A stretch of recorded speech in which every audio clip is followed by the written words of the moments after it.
In this check for understanding, we're practicing with z-scores. And the main formula you need is this one right here, which if you scroll back in your packet, hopefully you highlighted it. That's basically this formula. Z equals your data point or your value minus your mean divided by your standard deviation. And that was in the activity that we did with who is the GOAT in the NBA. And we all agree it's Michael Jordan. It's fine. I don't care who you pick.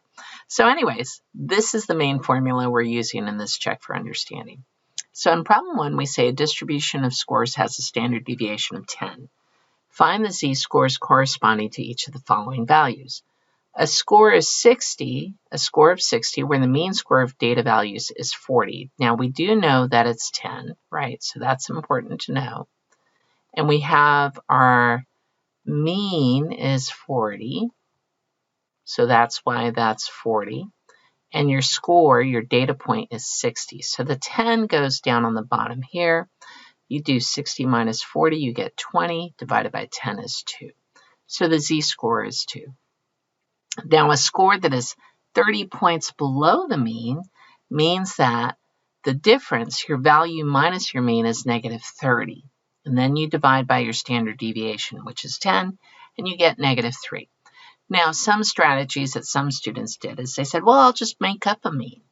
So if the mean is 100, 30 points below the mean is 70. 70 minus 100 is negative 30, divided by 10, and you get negative 3. So that works out pretty well. A score of 80, where the mean score of the sample data is 30. So you put your score, which is 80, you put in 30, you divide by 10. 80 minus 30 is 50, divided by 10 is 5. Probably the biggest deal on this is if you're using a calculator, make sure you subtract the value minus the mean first before you divide by the standard deviation.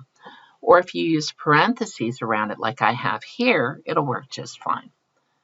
A score of 20 where the mean score of the sample data is values is 50. So we have 20 minus 50 divided by 10.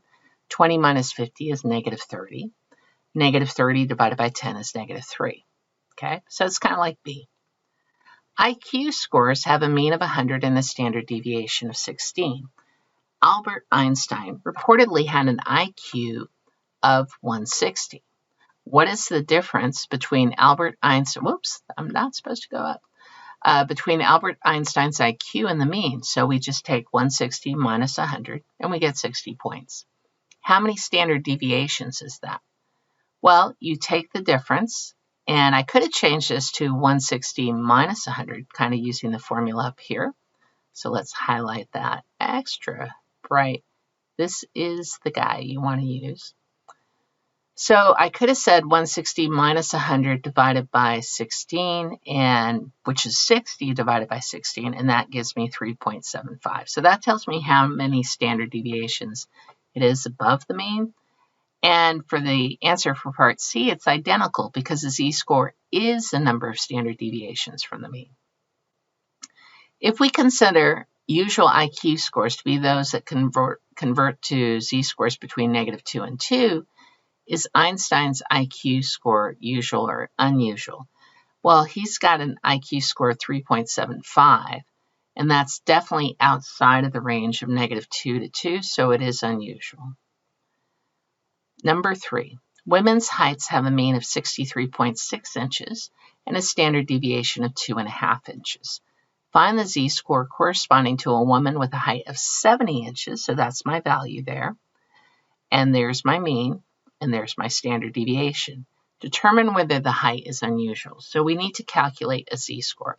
So 70 minus 63.6, divide that all by 2.5. You put it in your calculator and you get 2.56.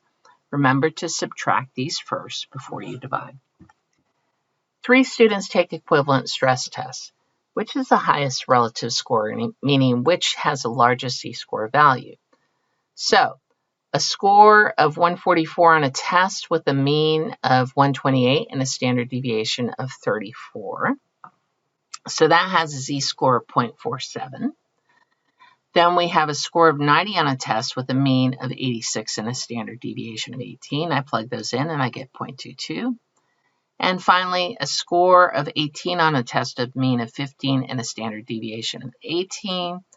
And that's a score of 0.6. So the student with a score, pretend I typed that correctly,